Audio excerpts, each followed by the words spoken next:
The massive starship hung in the darkness above Earth, like a metal moon.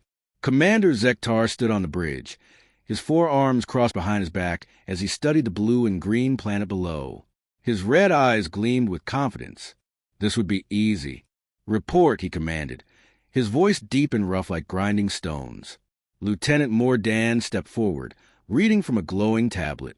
"The planet shows no signs of advanced civilization, Commander. Primitive settlements scattered across the surface. No orbital defenses. No energy shields.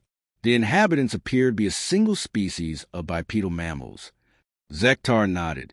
The Corvani Empire had conquered 47 worlds in the past century. Each victory had been swift and decisive. His warriors were the best in the galaxy, survivors from the harshest planets known to exist. They called themselves Deathworlders with pride.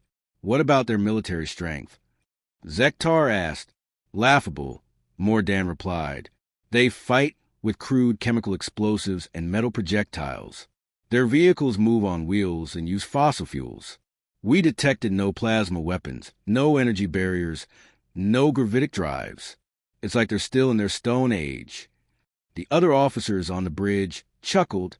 Scout Valkyra, her blue skin marked with ritual scars from her home planet's predators, shook her head. "Commander, perhaps we should consider a different target. This seems too easy. Where's the honor in conquering primitives?" Zektar turned to face her. "The High Council wants a demonstration. They want to show the galaxy what happens when worlds resist the Empire. We will make an example of this planet." He paused, studying the tactical display. "Besides, our intelligence suggests they have something called an Amazon region. It's supposed to be their most dangerous area." Medic Torthake looked up from his research station. "The environmental data is interesting, Commander. High humidity, dense vegetation, elevated temperatures. It reminds me of the swamp regions on Corvus Prime, but much milder." "Perfect," Zektar said. "We'll land there. If we can conquer their most dangerous region in days, the rest of the planet will surrender without a fight. Prepare 2,000 of our best warriors." Engineer Quintel worked at his console, calculating landing zones. "Commander, I'm detecting some unusual readings from the target region. High biodiversity levels, complex ecosystem interactions. Should we run additional scans?" "Unnecessary," Zektar waved a clawed hand. "We faced acid rain planets, world with gravity 10 times normal, places where the very air tries to kill you. A little jungle won't slow down the Corvani." Far below on Earth's surface, Dr. Amy Carter knelt beside a stream in the Amazon rainforest, carefully collecting water samples. The morning mist hung thick between the massive trees, and the sound of 1,000 different creatures filled the air. She had been studying this region for 3 years, and it still amazed her daily. "Amy, you need to see this," called Jake Morrison from nearby. The former soldier-turned-survival expert was examining his portable scanner with a worried expression. Amy stood and walked over to him, pushing aside hanging vines. "What is it?" "I'm picking up some weird energy signatures," Jake said, showing her the device. "Coming from about 50 miles north. Never seen anything like it." Dr. Lisa Hayes looked up from the plant specimens she was cataloging. "Could be atmospheric disturbance. The weather's been strange lately." Tony Rivera, who was setting up communication equipment, shook his head. "I'm getting interference on all frequencies. Something's definitely not normal." Carlos Mendoza, their indigenous guide, emerged silently from the forest. He had been scouting ahead for their next research site. "There are lights in the sky," he said quietly. "Moving lights that make no sound."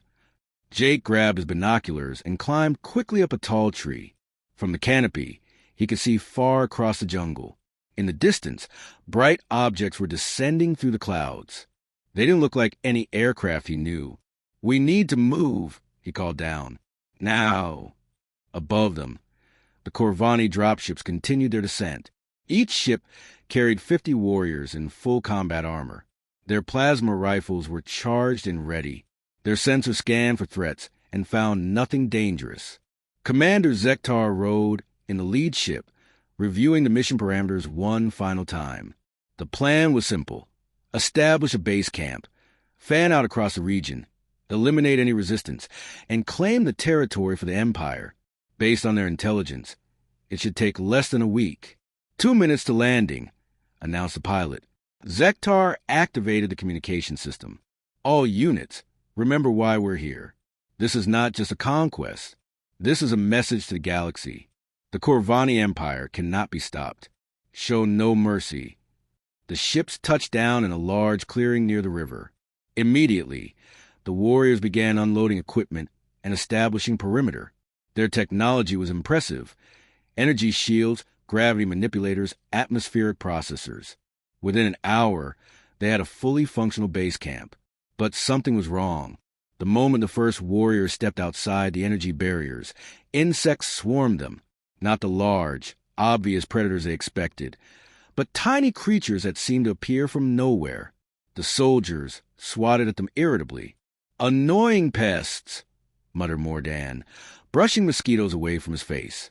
By evening, several warriors were feeling sick.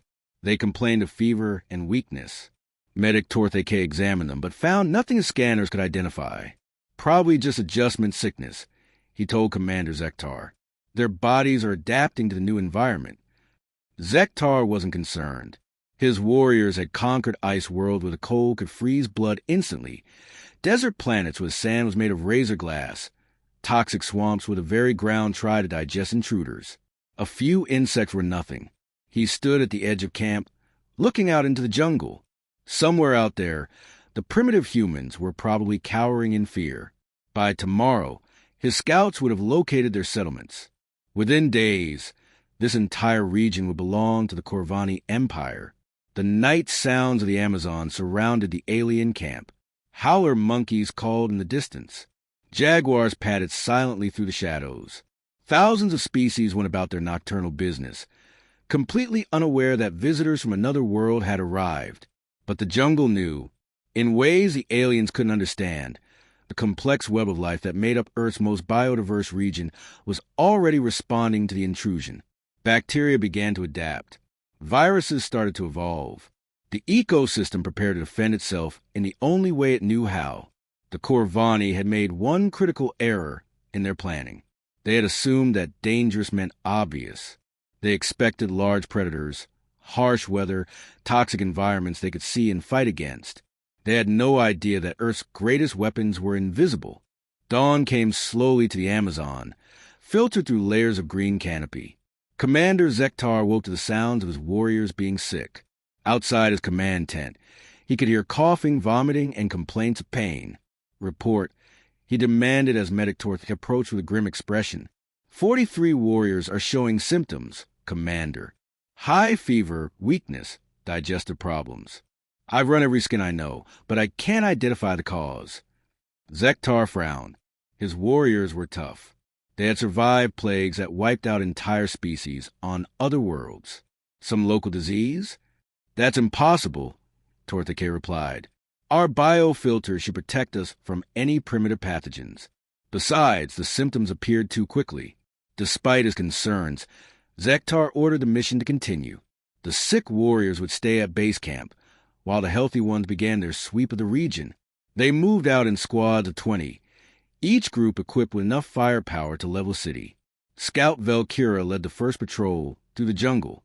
Her enhanced senses, developed on a world where predators hunted by scent and sound, should have given her every advantage. But the Amazon confused her completely. Every step brought new smells, new sounds, new sensations. Her sensitive ears, designed to pick up the footsteps of stalking creatures, were overwhelmed by the constant noise of birds, insects, and rustling leaves. Her nose, capable of detecting poison gases from miles away, couldn't process the thousands of different plant and animal scents. "This place is too alive," she muttered to her squad.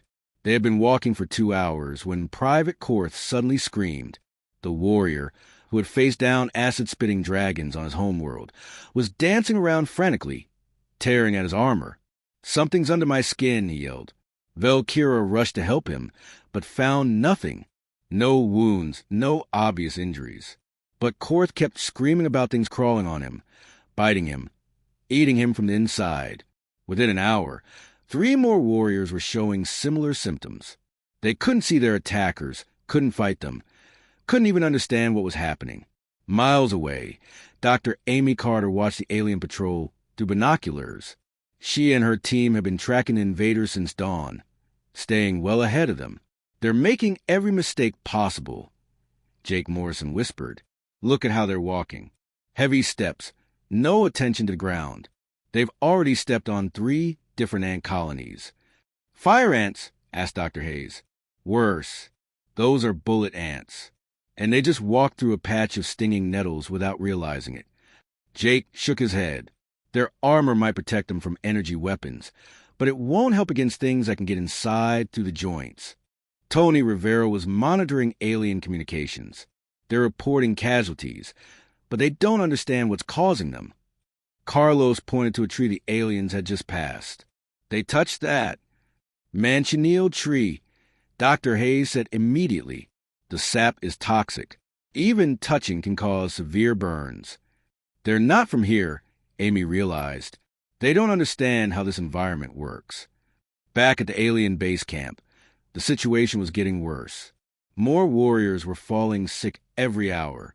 Some had mysterious rashes covering their bodies. Others were suffering from severe dehydration despite drinking plenty of water. Medic Torthake was completely baffled. "Commander, I don't understand it. The water tests clean on our sensors, but everyone who drinks from the local sources gets violently ill. What about our purification systems? They remove known toxins and kill standard pathogens, but whatever's in this water isn't showing up on our scans." Commander Zektar was beginning to feel the first traces of doubt. The Corvani had conquered desert worlds where the sand could strip flesh from bone, ice planets where breathing the air would freeze your lungs solid, toxic swamps where every living thing was poisonous. But this jungle was different. It wasn't attacking them directly. It was killing them slowly, invisibly. Lieutenant Mordan approached with another disturbing report. "Commander, Patrol 7 hasn't checked in. Their last transmission was 4 hours ago.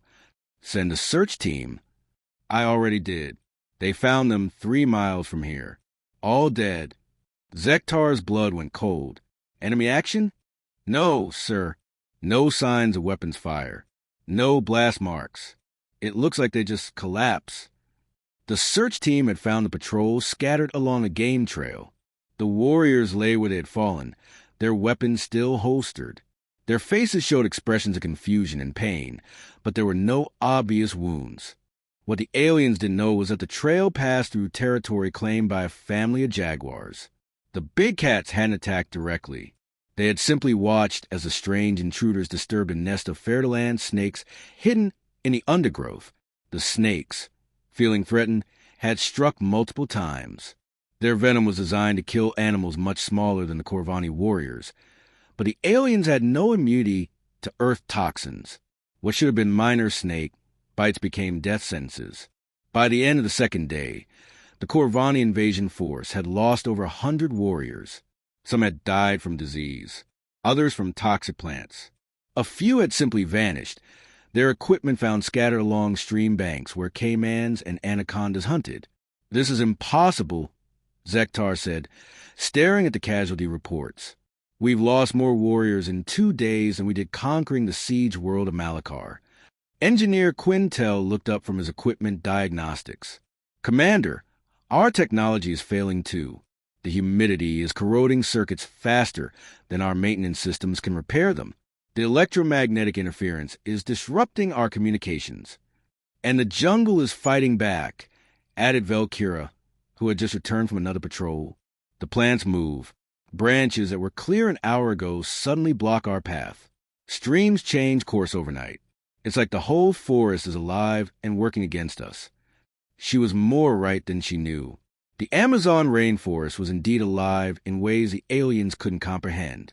It was a complex network of millions of species, all interconnected, all adapted to defend their territory from invaders. The trees shared information through underground fungal networks. When alien equipment damaged root systems, the news spread for miles. Plants began producing extra toxins. Insects changed their behavior patterns. Predators abandoned their normal territories to investigate the strange intruders. Commander Zektar stood in his command tent, studying tactical displays that showed his forces shrinking by the hour. The primitive humans hadn't fired a single shot, hadn't organized any resistance. They were being defeated by the planet itself. For the first time in his military career, the great Corvani commander began to wonder if they had made a terrible mistake. 3 weeks had passed since the Corvani invasion began. What started as a force of 2,000 elite warriors had been reduced to fewer than 200 survivors. Commander Zektar sat in his command tent, staring at reports that made no sense. "How?" he asked Medic Tortheke. "How can an entire squad just disappear?" "They were following standard patrol procedures," Tortheke replied, his voice exhausted.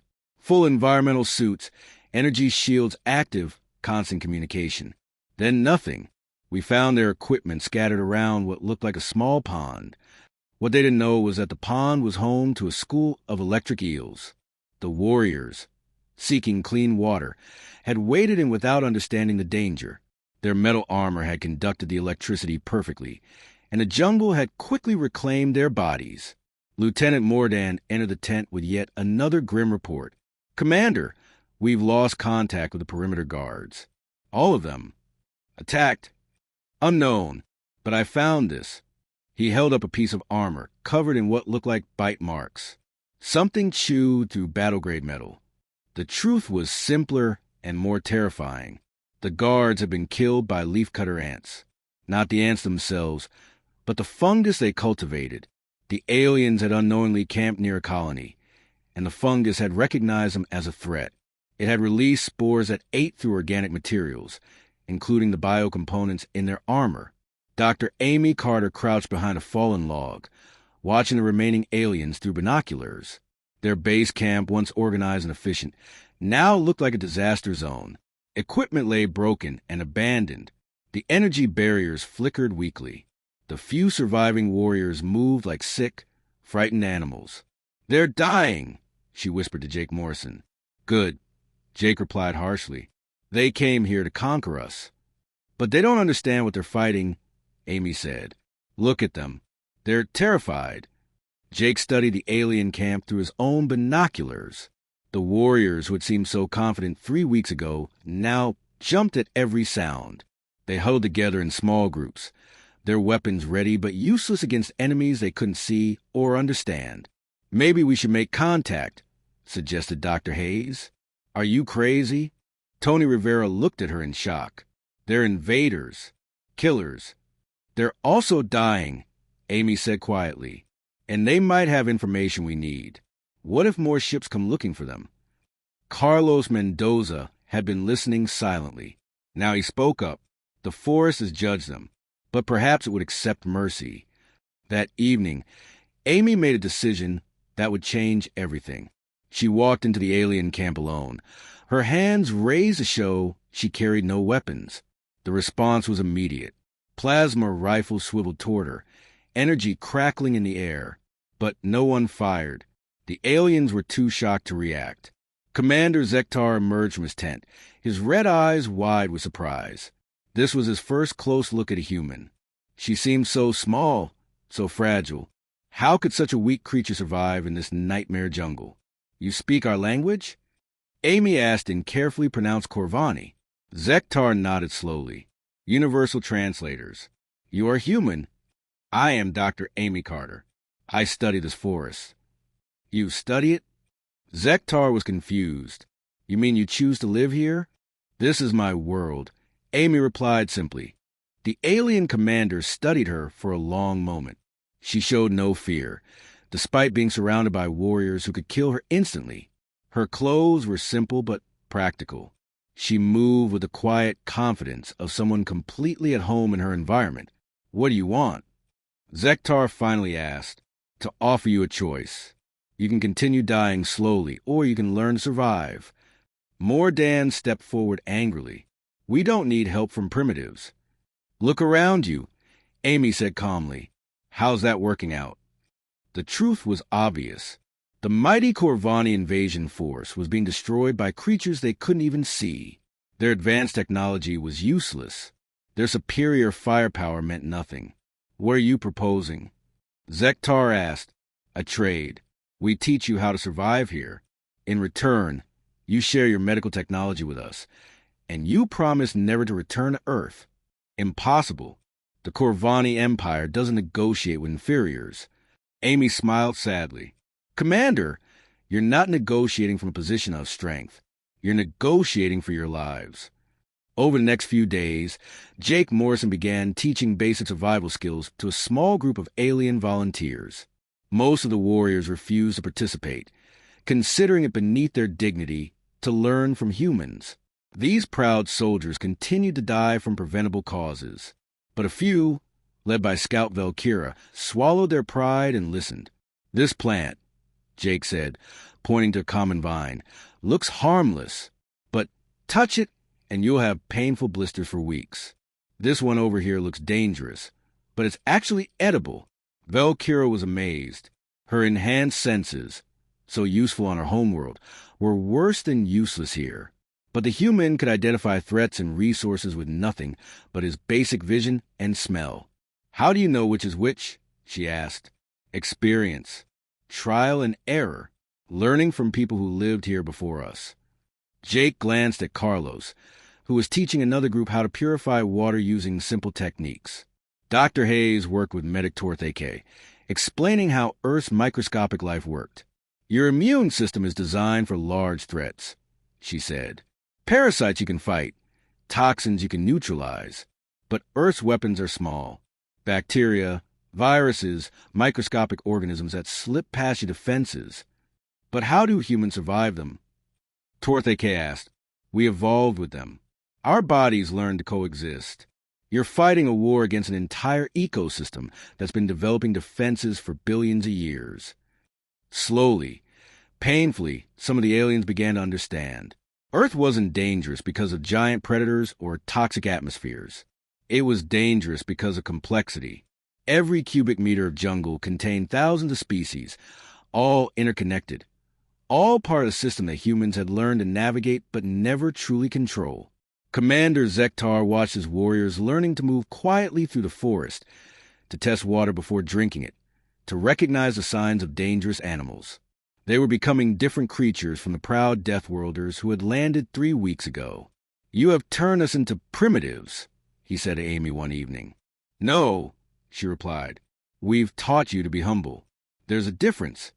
That night, as Zektar lay in his shelter listening to the sound of the jungle, he began to understand something that would change his entire worldview. The creatures making those sounds weren't just surviving in this environment. They were thriving in it. And somehow, impossibly, so were the humans. 6 months had passed since the Corvani invasion began. Commander Zektar knelt beside a stream, carefully testing the water with strips of plant material that Carlos had taught him to use. The proud warrior who had once commanded fleets of starships now moved through the jungle like a cautious student. Only 30 of his warriors remained alive. The water is safe, he announced quietly to the small group behind him. They drank gratefully, using techniques learned from Dr. Hayes to avoid the microscopic dangers that had killed so many of their comrades. Scout Valkyra moved silently through the trees nearby. Her enhanced senses finally adapted to the complexity of the Amazon. She had learned to filter out the constant background noise and focus on the sounds that mattered. A broken twig that might indicate human footsteps. The warning calls of birds that meant a jaguar was hunting nearby. Movement ahead, she whispered. 3 humans. The aliens tensed, hands moving toward weapons they rarely use anymore. But Zektar raised a hand for calm. Over the months, they had learned that Dr. Carter's team posed no threat. In fact, they had become essential for survival. Amy emerged from the forest with Jake and Carlos, carrying supplies and information. The relationship between humans and aliens had evolved into something none of them had expected. Not friendship exactly, but mutual respect born of shared hardship. The rescue ships are coming, Amy announced. Zektar felt his heart skip a beat. How do you know? Tony Rivera appeared from behind a tree, holding his communication equipment. We've been monitoring your frequencies. 3 ships coming in fast from orbit. The alien commander closed his eyes. He had been dreading this moment. His superiors would expect a victory report. Instead, they would find the shattered remnants of their elite force, learning survival skills from the very species they had come to conquer. "They'll land in the same clearing we did," predicted Lieutenant Mordan, one of the few officers who had survived. "They'll make the same mistakes we made. Worse," added Medic Torte, "they'll come prepared for war, not for this." He gestured around at the jungle that had become both their prison and their teacher. Jake Morrison studied the tactical situation with professional interest. How many warriors on those ships? Standard rescue formation. Zektar replied reluctantly. 300 per ship, 900 total. All armed with the same technology you brought? Better, they'll have learned from our early reports, before we lost communication with the Empire. Dr. Hayes shook her head sadly. They don't understand. Better weapons won't help them here. The rescue ships landed 2 days later with typical Corvani efficiency. Energy barriers went up immediately. Atmospheric processors began working. Advanced scanners swept the area for threats and found nothing significant. Admiral Korthmak, commander of the rescue mission, reviewed the landing site with satisfaction. Begin search patterns immediately. Find survivors. Eliminate any local resistance. The fresh troops spread out into the jungle with confidence.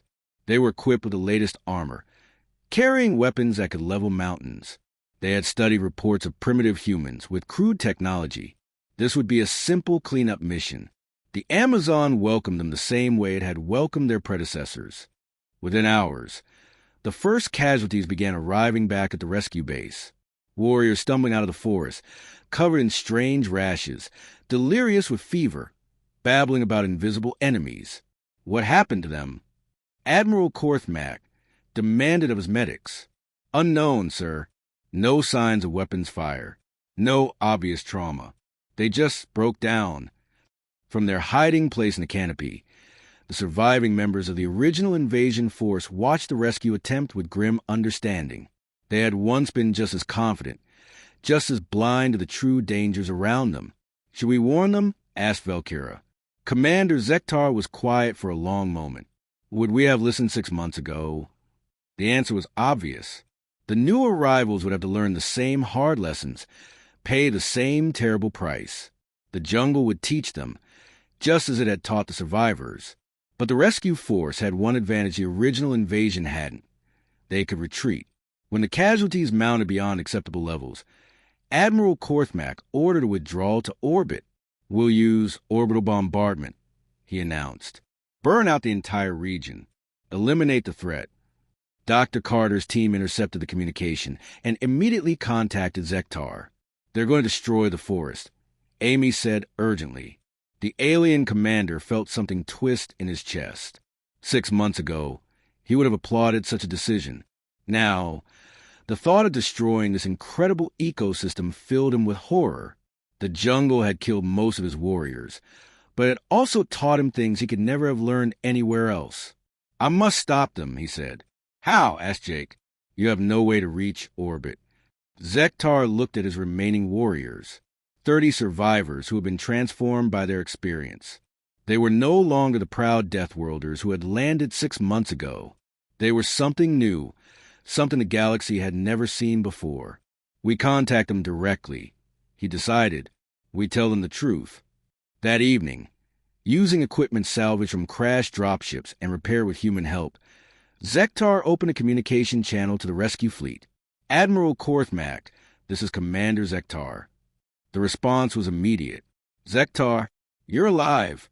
Report your status immediately." 30 survivors, sir. Out of 2,000. Silence from orbit. "Then, what happened down there? Our scans show no significant military resistance." "That's correct, sir. We were not defeated by the humans." "Then what?" "Speak plainly, Commander."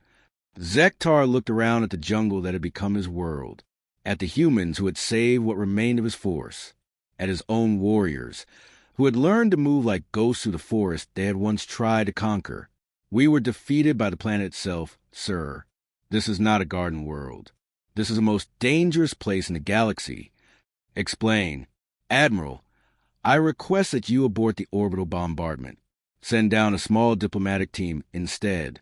I have much to report, but it must be done in person. Another long silence. Finally, you're asking me to trust the same environment that killed 95% of your force? I'm asking you to trust me, sir, and to trust the humans who saved our lives. The communication ended. For long hours, the survivors waited in the darkness, listening to the sounds of the jungle that had become their teacher and their home. Finally, a single dropship descended from orbit. It carried Admiral Korthmak and a small escort, all equipped with the most advanced protective gear the Corvani Empire could provide. They lasted 6 hours before requesting emergency evacuation. How? The Admiral gasped as medics treated his mysterious illness. How do you survive here? Commander Zektar knelt beside his superior's medical bed, no longer the subordinate he had once been. By learning, sir, by accepting that we are not the apex predators we thought we were, by understanding that there are forms of intelligence and adaptation that our empire has never encountered. He paused, looking out at the jungle canopy, by recognizing that perhaps we have something to learn from these humans after all. 10 months after the invasion began, only 5 Corvani warriors remained alive in the Amazon. Commander Zektar stood at the edge of their small camp, watching the sunrise filter through the canopy. Beside him, Scout Velcura moved with the fluid grace of someone who had learned to be part of the forest rather than fight against it. Lieutenant Mordan emerged from the shelter he had built using techniques learned from Carlos. Medic Torthake was already awake, preparing medicines from local plants under Dr. Hayes' guidance. Engineer Quintel sat cross-legged, repairing equipment with a combination of alien technology and human ingenuity. They were no longer the same beings who had landed here almost a year ago. The jungle had stripped away their arrogance, their assumptions about superiority and strength.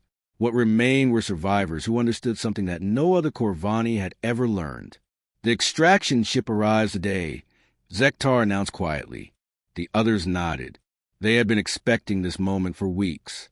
The Corvani High Council had finally authorized a single ship to retrieve the survivors, but only after extensive negotiations with Dr. Carter's team. Amy appeared through the morning mist, followed by Jake, Carlos, Dr. Hayes, and Tony. Over the months, the boundaries between human and alien had blurred. They had become a single group, united by their shared experience of the Amazon's challenges. Are you ready? Amy asked. Zektar touched a small pouch at his belt, containing seeds from plants that had nearly killed him when he first arrived. Now he knew their names, their properties, their place in the intricate web of jungle life. As ready as we can be, he replied. The extraction ship landed in the same clearing where the invasion had begun. The pilot, protected by a full environmental suit, remained on board while a medical team quickly loaded the 5 survivors. As the ship lifted off, Zektar looked down at the jungle one final time. Somewhere below, Dr. Carter's team was continuing their research. Indigenous communities were going about their daily lives, protected now by advanced medical supplies left behind by the survivors. The forest itself continued its ancient cycles, unchanged by the brief presence of alien invaders. The journey back to the Corvani homeworld took 3 weeks. The 5 survivors spent most of that time in debriefing sessions, trying to explain to increasingly skeptical interrogators what had happened on Earth. "You're telling us," said High Admiral Vexcairn, "that a planet of primitives defeated 2,000 of our best warriors without firing a shot?" "They didn't defeat us," Zektar corrected. "The planet did. Earth is not what we thought it was." The interrogation continued for hours. The survivors described diseases that no Corvani medical technology could cure, plants that could kill with a touch, insects that coordinated attacks across miles of forest. They spoke of humans who could navigate deadly environments using nothing but primitive senses and inherited knowledge. Most of the High Council dismissed their reports as trauma-induced delusions, but a few listened carefully, beginning to understand the implications. Finally, the survivors were brought before the full Galactic Council, representatives from dozens of conquered worlds. They stood in the center of a vast amphitheater, 5 broken warriors facing the assembled might of the Corvani Empire. "You were sent to conquer a primitive world, announced Supreme Admiral Torvex. Instead, you return with tales of defeat and surrender. Explain yourselves. Zektar stepped forward. 6 months ago, he would have stood at rigid attention, following military protocol. Now he moved with the quiet confidence of someone who had survived Earth's ultimate test. Honor Council, he began. We went to Earth believing we understood what makes a world dangerous. We expected harsh weather, toxic atmospheres, large predators. We found something far more challenging. He paused, looking around at the assembled leaders. We found complexity. Earth is not dangerous because it's hostile. It's dangerous because it's the most successful planet in the galaxy. Every cubic meter contains thousands of species, all evolved together, all interdependent. Humans aren't primitive survivors. They're the apex species of the ultimate deathworld. Murmurs rippled through the assembly. Several council members laughed outright. You're asking us to believe that humans are superior to Corvani warriors, demanded Admiral Kreshtar. I'm telling you that humans are adapted to a level of environmental complexity that we cannot even comprehend, Zektar replied. They don't survive on Earth despite its dangers. They thrive because of them. Velkira stepped forward to support her commander. I can track a single creature across miles of frozen wasteland on my homeworld. But on Earth, I was helpless until I learned from humans.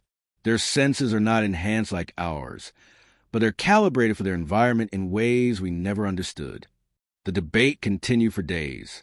Traditional military leaders called for massive bombardment fleets to glass Earth's surface, but a few voices of reason began to emerge. Finally, Supreme Admiral Torvex called for silence. What do you recommend, survivors of Earth? Zektar had been preparing for this question since the day they were rescued. Alliance, he said simply. We offer Earth membership in the galactic community. We learn from them. Instead of trying to conquer them, we study their survival techniques, their adaptation methods, their way of working with their environment instead of against it. The council erupted in angry voices. Alliance with primitives? Learning from inferiors? It went against everything the Corvani Empire stood for. But the survivors had one final piece of evidence. Medic Torthe K activated a holographic display, showing medical data from their time on Earth. While we were learning to survive, Dr. Hayes shared human medical knowledge with us. Simple techniques for treating diseases that our technology cannot cure. Plant-based medicines that are more effective than our synthetic drugs. He paused, letting the data sink in. Honor Council. Humans have something we need. Not resources to exploit, but knowledge to learn. Wisdom earned through millions of years of evolution on the galaxy's most challenging world. The vote, when it finally came, was close, but it passed.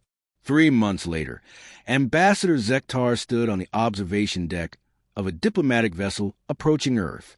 Beside him, his 4 fellow survivors watched the blue and green planet grow larger. They were returning not as conquerors, but as students. Behind them, the first class of Corvani survival specialists prepared for the most challenging training mission of their lives. They would learn from human instructors, study in Earth's forests and deserts, and discover what it truly meant to adapt. The Amazon rainforest had taught 5 alien warriors a lesson that would change galactic civilization forever. The strong do not always conquer the weak. Sometimes the wise learn from those they underestimated. And sometimes the greatest victory comes not from defeating your enemies, but from discovering you were never enemies at all. As Earth filled their view screen, Zektar touched a pouch of seeds at his belt. Soon, he would plant them in the diplomatic compound's greenhouse, a small piece of the world that had transformed him. The jungle had let him live. Now he would spend the rest of his life making sure the galaxy understood why that was the greatest gift he had ever received. The 5 survivors had returned home, but they would never truly leave the Amazon behind. It had become part of them, just as they had learned to become part of it. And that, perhaps, was the most human lesson of all.